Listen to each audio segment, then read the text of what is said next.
Bonjour, Dongo, le conseiller, l'agripreneur et le promoteur agricole. Alors, nous allons continuer notre formation sur les maladies de l'agriculture. Nous sommes maintenant sur les troncs, comme je l'ai bien précisé. Nous sommes en train de parler maintenant des maladies qui peuvent être sur les différents troncs de nos différentes plantes, tout simplement. Alors, on va parler aujourd'hui de l'armillaire de l'EVA, qui est dû à un agent pathogène qu'on appelle l'Armillaria mellea. Alors, lorsque on voit une plante qui est atteinte de cette maladie, on constate un jaunissement, un noircissement et la chute des feuilles en très grande masse. Tout simplement, c'est de par là on peut constater la présence de l'armillaire sur nos plants d'EVA. Je reprends le jaunissement, le noircissement et la chute effectivement des feuilles en masse, bien sûr, dans nos plantations. Alors, on peut aussi constater aussi l'apparition des craquelures. Et les craquelures qui sont les petites fentes tout simplement de l'écorce et de la dépression dans le tronc avec un écoulement de latex effectivement sur le tronc. On peut aussi constater la formation d'un manchon de coagulum noir sur le tronc et sur les racines. Voici un peu ce qu'on peut constater, mais aussi n'oubliez pas, on peut aussi constater ce qu'on appelle l'apparition de lames de mycélium blanc sous l'écorce, gagnant parfois les couches à l'intérieur du bois.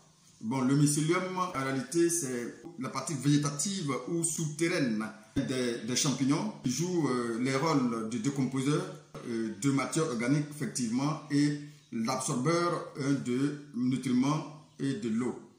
Voici un peu ce qu'on peut appeler mycélium, tout simplement. Alors, on peut aussi constater aussi la pourriture d'une bonne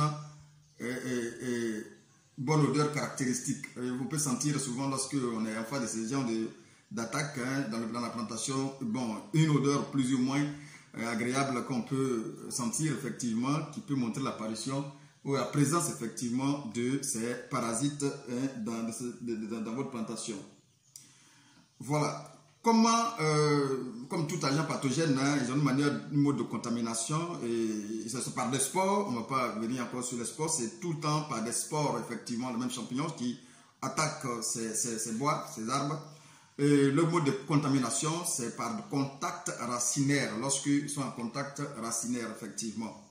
Voilà, c'est un peu comme ça, ils arrivent à se propager dans toute la plantation. Alors, les différents dégâts qu'on peut rencontrer effectivement ici, c'est qu'en pépinière ou en JBG, il n'y a pratiquement rien, mais le risque est dans les plantations. Il y a un risque total, mais il y a un risque sincèrement de mort des arbres, bien effectivement des plantations, surtout dans un sol très humide. Et c'est pourquoi le plus souvent, on vous demande de ne pas trop faire votre plantation dans les bas-fonds et dans les zones très humides. Dans ce cas de figure, on peut procéder maintenant à des luttes. Et à la lutte préventive et puis à la lutte curative, on va parler de la lutte préventive dans un premier temps, qui consiste à éviter les blessures carrément des racines, bien évidemment.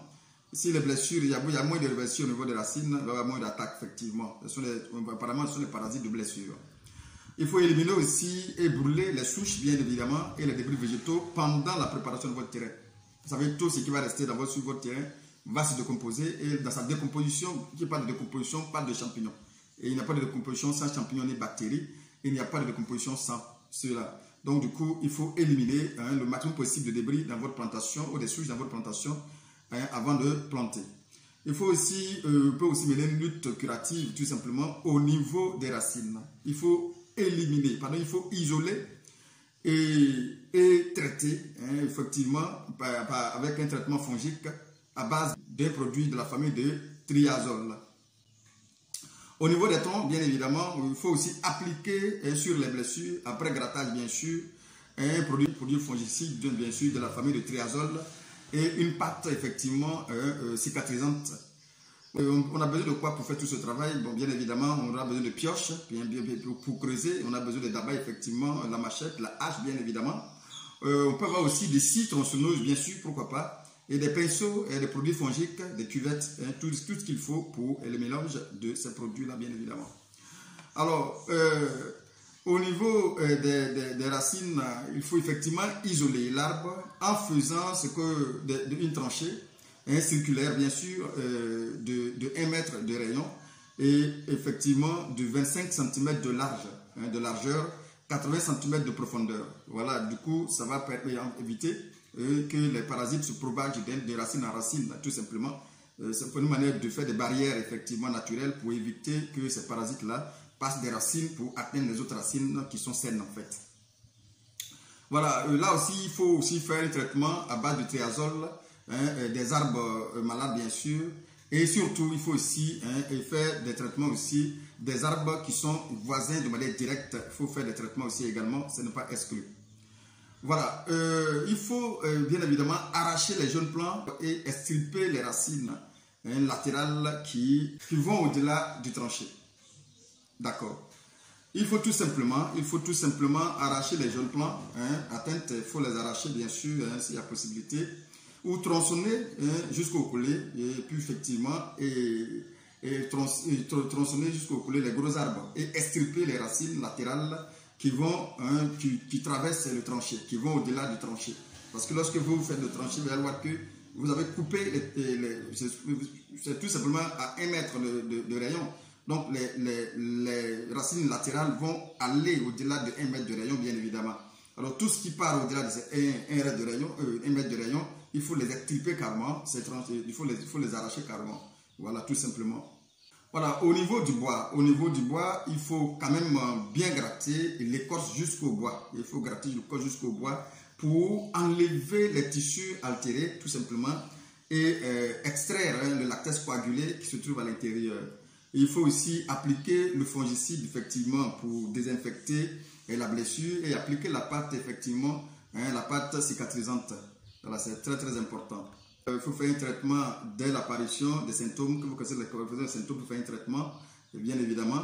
Il faut aussi traiter les racines tous les 3 mois et 1 fois sur les troncs. C'est très important.